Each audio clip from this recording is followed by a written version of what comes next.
Hello, welcome back. I am really glad you're here.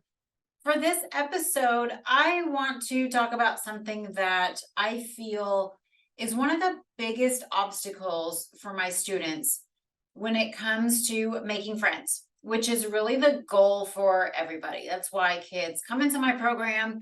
That's probably why you're listening to this podcast or watching it on YouTube, is because you are somebody who has a hard time making friends, or you are the parent to somebody who has a hard time making friends. So that's what we're all about at Starfish Social Club.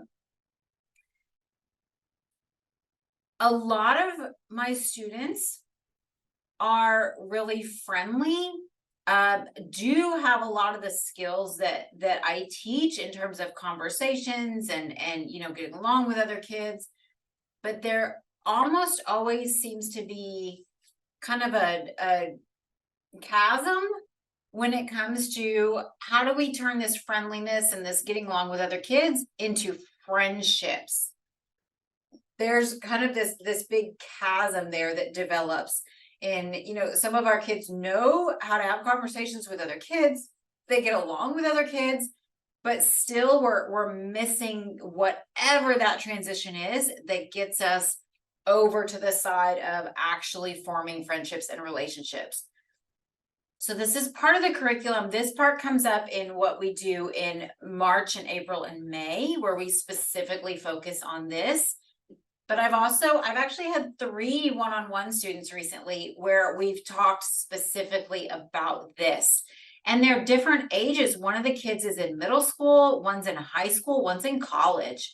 So this is part of the thing with social awareness and social skills, is that it's the same skills no matter how old somebody is. It's the same skills.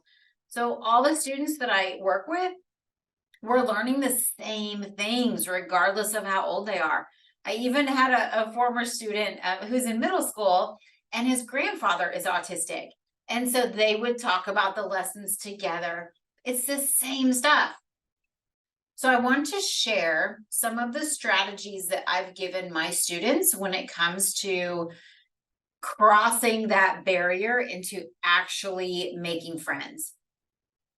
All the students that I am referencing that I've been working with one-on-one, all 3 of these kiddos, where this has been the topic of our work together, have a reputation for being friendly. Other people like them, other people like to be around them, but they're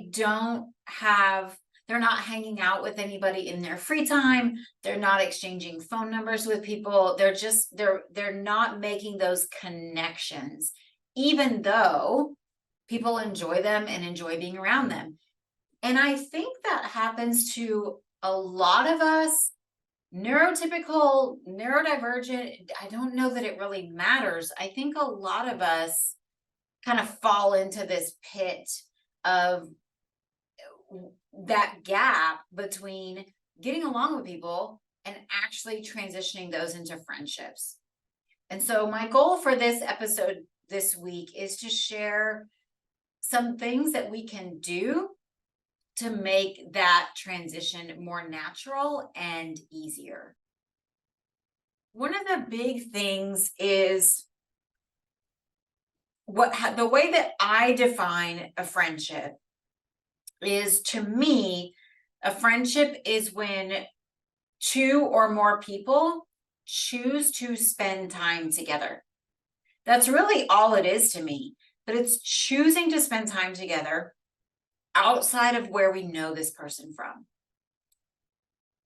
So when we're talking about our kids, spending time with someone in school isn't a friendship yet, because we didn't go to school to spend time with this person. We are in school and happen to be spending time with them while we're there. So a friendship would be if we choose to hang out at each other's houses on Friday nights. If we choose to go to the movies, or go to a park, or go do something together on the weekends. Even, in my opinion, playing games together online, texting each other, those also qualify because we are choosing to spend our time together outside of where we know each other from. In my opinion, I think online friends are a very valid form of friendships. And I think for some of our kids are in small schools, in small towns where they don't know other kids who are like them. In those situations, I think online friends are actually pretty important because I think a friendship that is physically distant, but where we feel connected emotionally is much more important and valuable than a friendship where we're physically close, but feel disconnected emotionally. So not all of our kids will have people that they know in their local environment that they feel like they connect with. So I think having friends online, Starfish Social Club, our groups were across 3 different time zones. So, kids being able to make connections with other kids that way, having kids in, for students who are older, social media, Facebook groups, where you can connect with people who have similar interests or similar hobbies. I think all of those qualify if we're choosing to spend time with those people. So that's my definition of friendship. So how do we get there? One thing that's important to understand is sometimes when I ask kids to tell me about their friends, sometimes I get very divergent answers on that. Some kids will tell me they don't have any friends. And when kids tell me that, it takes somebody who's pretty self-aware to say something like that.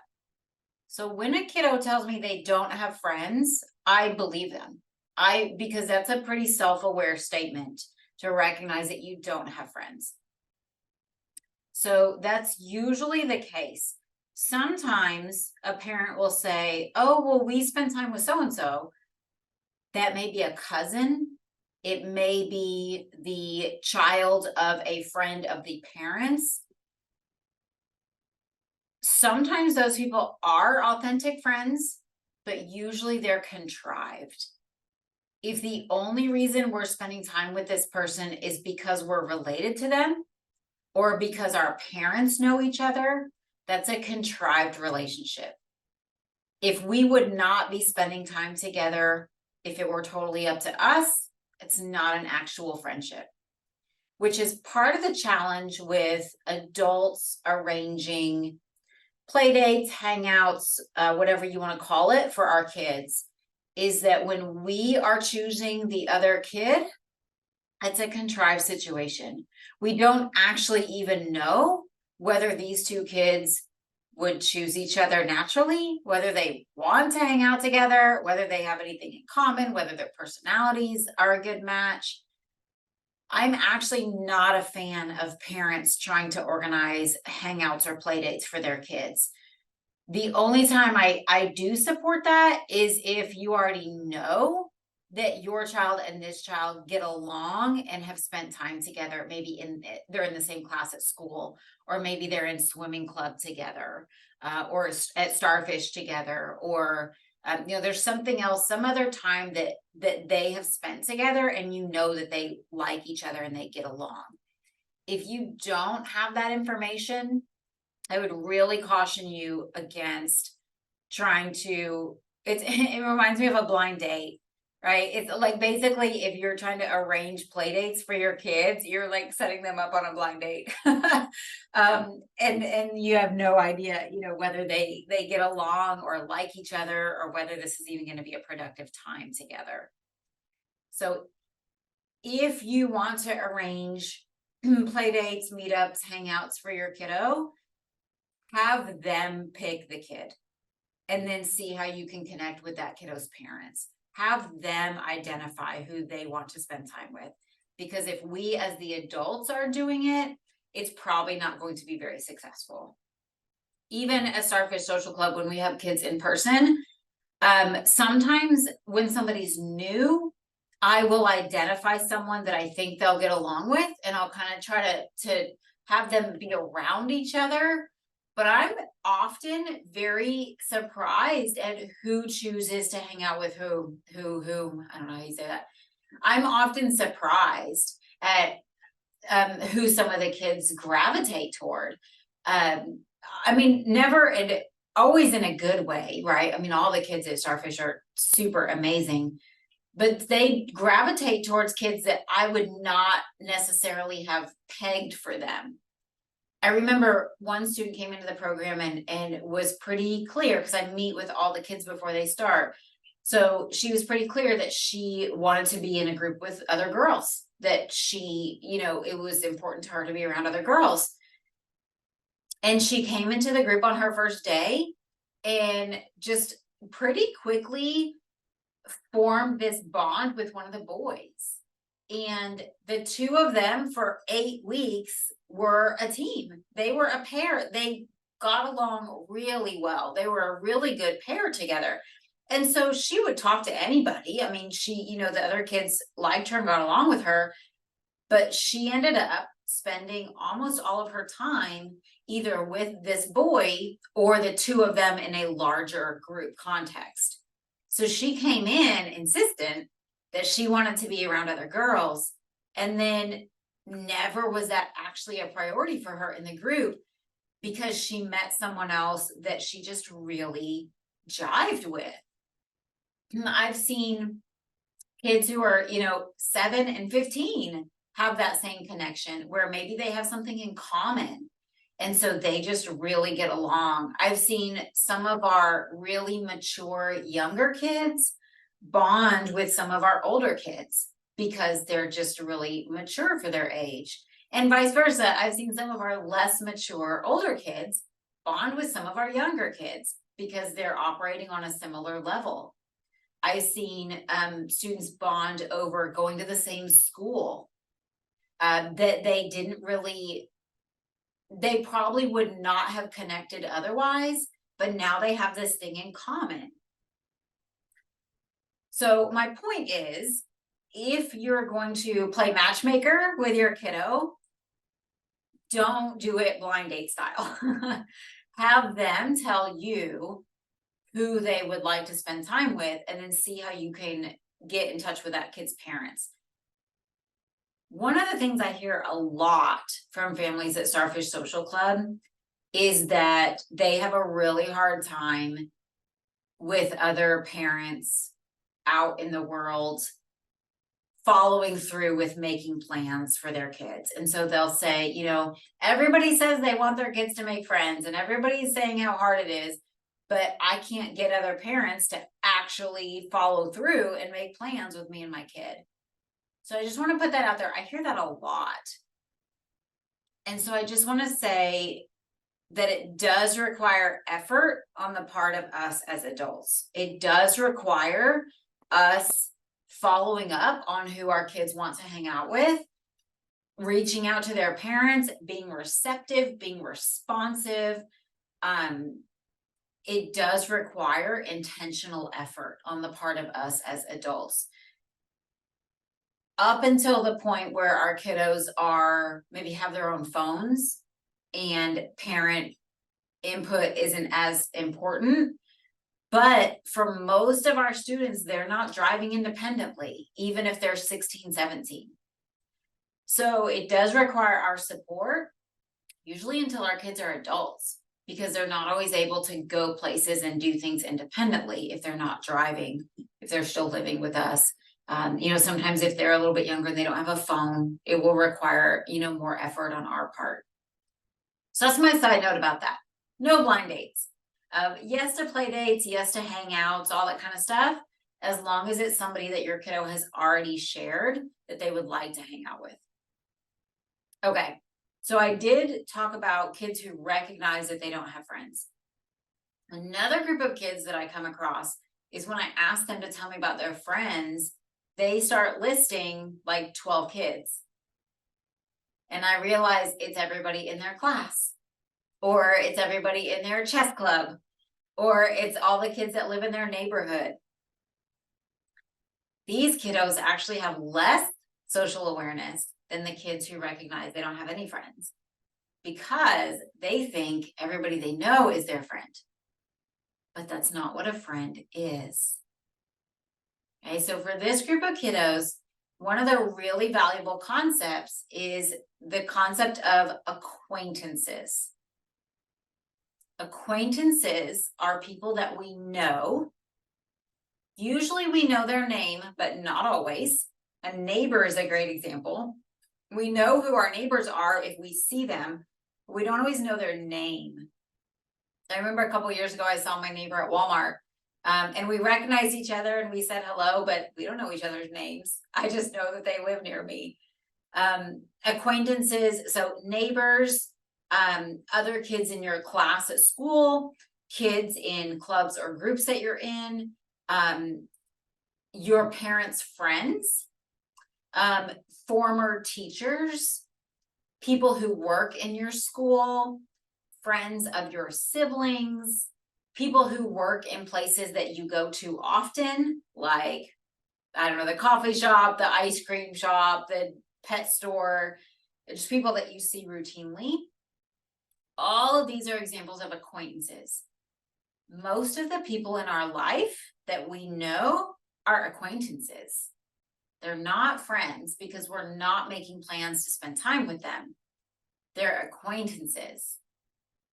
So that's a really important concept for our kiddos who think everybody's their friend, is to recognize what an acquaintance is, because that's really where most people fall, is in that acquaintanceship. Even for kids who think they don't have friends, it's important for them to recognize what an acquaintance is, because that is our pool that we pull from when we're looking at moving into a friendship. We pull from people that are already acquaintances. If you guys think about when we were, when you're 5 or 6, or if you have a kiddo who is, was recently 5 or 6, and they may run up to each other and say, hey, will you be my friend? Clearly, that's not actually how friendship works, right? But some of our kids hold on to that concept for years after they're 5 or 6. They think you can just ask somebody to be a friend. Not really how it works. So friendship requires that we're spending time together outside of where we know this person. All right, so we've established there's a chasm usually between acquaintance and friendship. There's a big chasm there. We've established that most people we know are acquaintances. We've talked about how some of our kids recognize they don't have any friends, and some of our kids think everybody's their friend. So how do we actually get from an acquaintance to a friend? One of the big keys is to start spending more time with the people that we would like to be friends with. So we need to find ways to start spending more time with them. There are some really simple, easy ways to do this that don't require the use of our free time, because our free time is pretty sacred, that don't require a lot of time or effort. But if we're doing them repeatedly, it really starts to add up. It really starts to push us toward becoming friends. So I'm going to give some strategies and suggestions for how we can spend more time with people when we're interested in making that transition from an acquaintance to a friend. These are applicable to people of all ages. Really, everything I talk about is. But I'll give examples for kids. I'll also give examples for adults because it's the same. And I think I just mentioned, I just moved. So I will be practicing all of these strategies as well, because right now, everybody in my world is a stranger. There's only one person that's an actual acquaintance. Everybody else in my world is a stranger. Today is Thursday, and my kitty cat and I moved on Monday to a totally different state. We're in a different part of the country. I don't know anybody here. So yeah, we just made a big move. So I will be working on these strategies as well. One thing that we can do, whatever environment we know this person in, it could be school. For most of our kids, it's going to be school. because that's where they're exposed to other people. But it could also be a club or a group that they're in. For adults, it might be if they're in college, if they are employed, it would be at work. It could also be a club or a group that they're in. It could be for any age, people that we live near. That's another example of acquaintances. So there's all kinds of places that acquaintances can come from. One of the things that we can do to just start spending a little more intentional time with somebody is to transition with them. So here's what that looks like. If we're talking about kiddos in school, let's just start. I'll start young and we'll build up to older. So let's start with elementary kids. Even younger elementary kids who are in the same class all day long, they transition to and from lunch. They transition to and from recess. They usually transition to and from, some places call it specials or extracurriculars, music, art, PE, that kind of thing. Sometimes they go to the counselor's office. Sometimes they have restroom breaks. There are times throughout the day where the whole group is transitioning. During those times, you can pick the person that you're interested in getting to know better or spending more time with, and you can just start to have little conversations. A little more challenging in elementary school because these things tend to be frowned upon. But if you don't, it's a whole other topic about how artificial and contrived school is. But if you can stand wherever you want to, if you don't have to stand in line in a certain order, you can choose to stand by this person. And you can just have little conversations about whatever you guys were just doing, whatever you were just reading, whatever you were just learning about in science. If you're coming in from recess, you can talk about whatever you were just playing. Okay, so that's how it would look for a younger elementary kiddo, is putting yourself next to this person that you're interested in getting to know better and just having little conversations. When you move up in elementary, typically in older elementary grades, there are more transitions, because typically in 4th, 5th grade, sometimes 3rd grade, you now have 2 or 3 teachers. So there's more transitions built into your day. It's usually the same kids. You usually don't change class groups, but you move more often. So even more opportunity for that. It's the same thing. Put yourself next to this person and just have conversations about whatever you just did. We don't want to talk about people because that gets pretty tricky, but we automatically have things in common with kids that we're in class with, because whatever just happened in class, we automatically now have that shared experience. We can talk about what we were learning. We can talk about something funny that may have happened. We can talk about what we got for homework. Anything that's now a shared experience. And so that's actually a really easy way to start little conversations with people. When you move into middle school and high school, you have much more people that you're exposed to. You have a lot more acquaintances because your class schedule is different.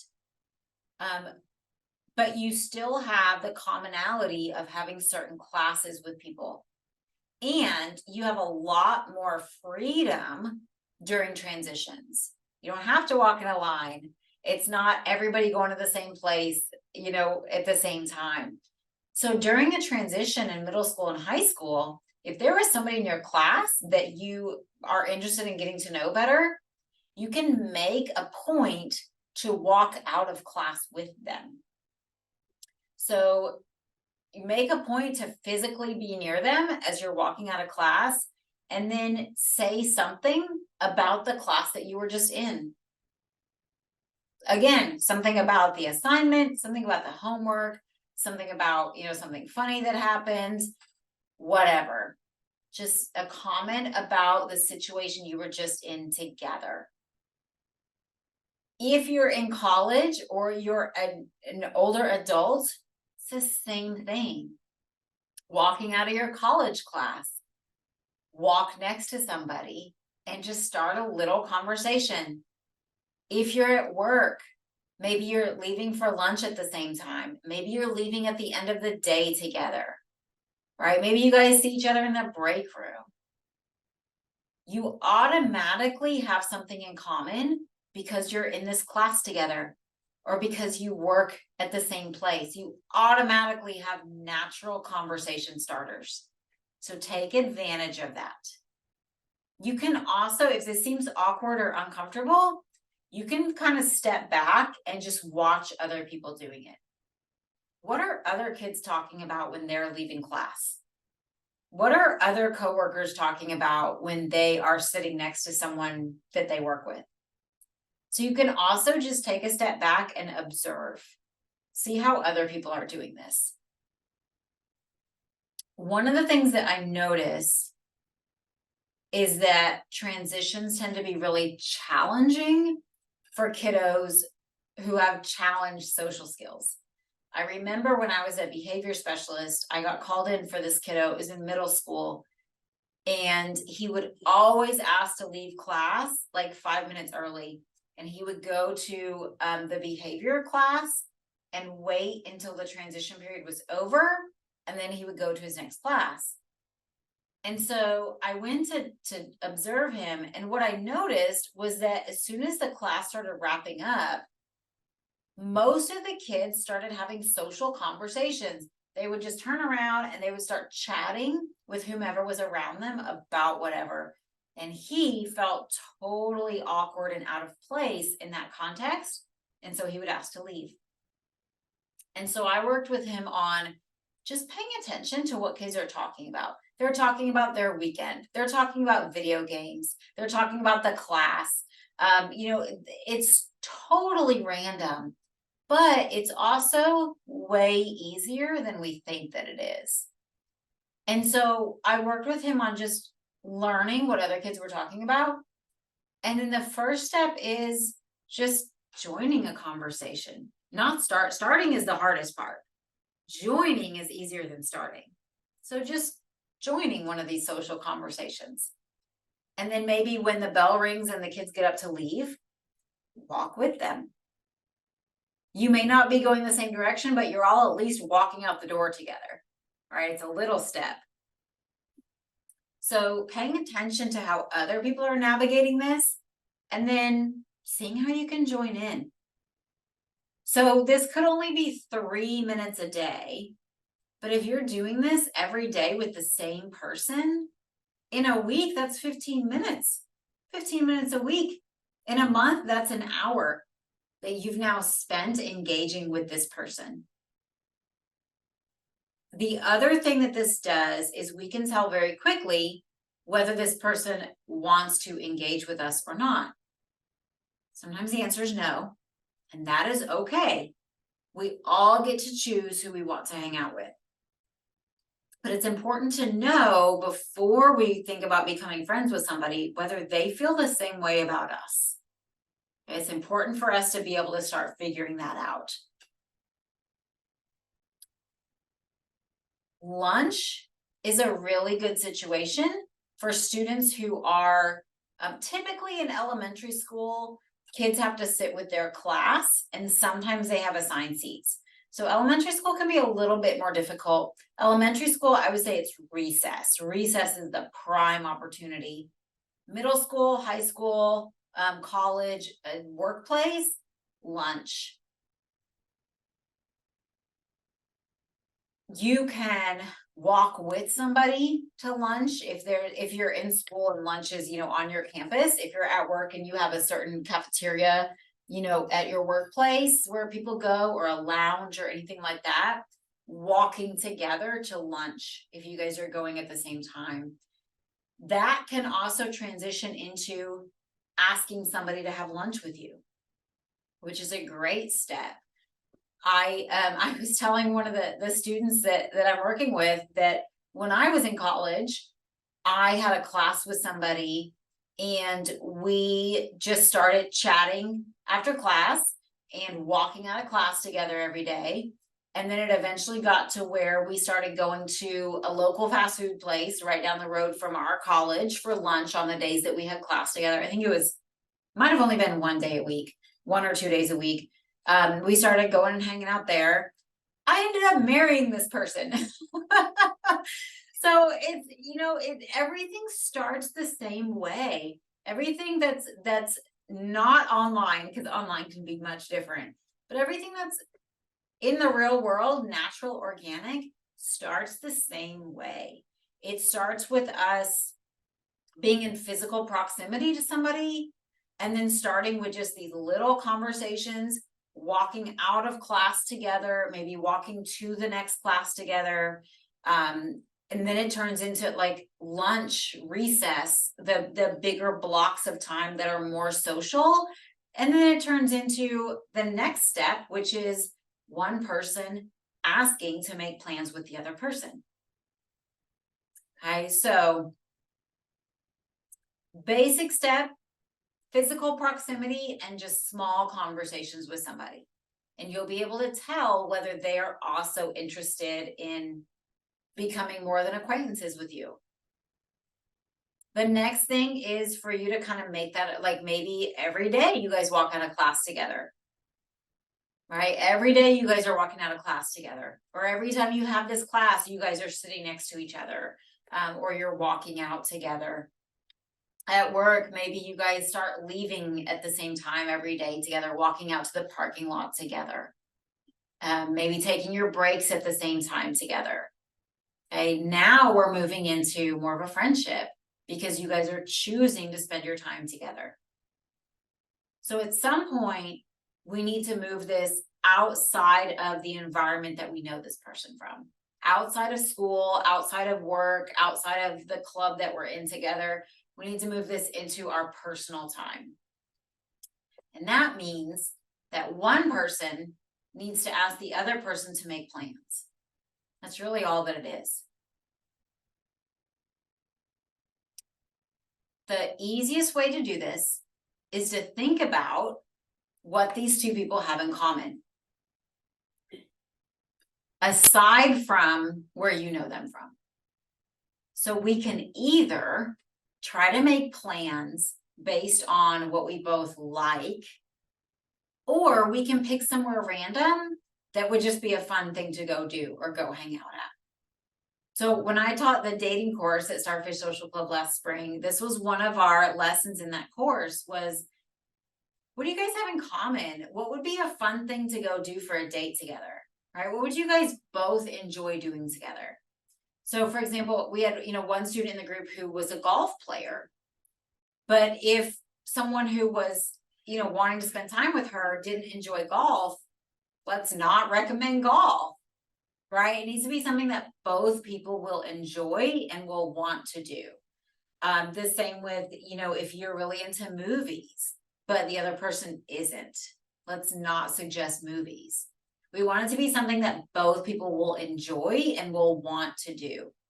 A lot of the places, like the more recreational arcade kind of places, are pretty good for pretty much everybody. Trampoline parks, arcade places, pizza places that have extra activities, miniature golf, bowling, just a lot of recreational places are really good places for people to go hang out together. I don't recommend movies because you can't really engage with someone during a movie. So it's an hour and a half, 2 hours where you guys may be enjoying yourselves, but you're not building much during that time because you can't engage during a movie. So I recommend things that are active, things that both people will enjoy and like, and things where you can engage and spend actual kind of quality time together. I don't recommend hanging out at either person's house. And this goes for all ages. This also is very applicable to what I suggest for dating. For kids, the reason I don't suggest hanging out at somebody else's house is because sometimes we get into some struggles over my stuff, my space, my family.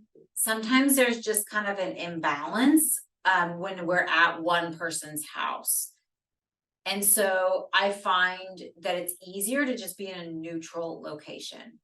There's also times where sometimes our siblings may either our potential friend may be more interested in hanging out with our siblings, or our siblings could kind of have their own struggles and challenges and kind of get in the way of what's going on.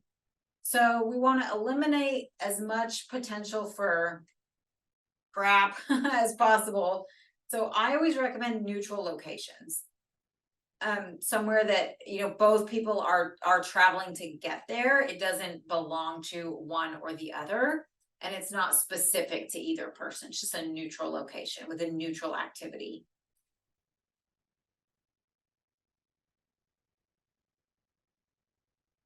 And that's really how we make the transition. It starts with just finding little 5-minute segments that we can hang out together, and making sure that this person is also showing an interest in us and hanging out with us. It then starts to become a habit that we walk out of class together, or that we sit at lunch together. It just starts to become a habit. And then at some point, one person asks the other person to make plans. That's really all that it is, asking another person to make plans. And most of the time when I talk to kids about that part of it, there's some anxiety. Everybody in the world has a fear of rejection. So there's some anxiety when we get to that part about asking someone to make plans. The reality is that if you've been hanging out with this person already, the likelihood that they're not going to want to make plans with you is very low. You guys have already been hanging out together. So it's very unlikely that you're going to ask them if they want to make plans with you and that they're going to say no. They may be busy. They may, you know, it may be a little while before you can figure something out. They may have issues with their parents, you know, being interested or engaged or whatever. But the likelihood that they are not going to want to is low. So totally normal to be worried about that, but it's just not very realistic if we've already been hanging out with this person. And so that's how we do it. That's how we start to make the transition.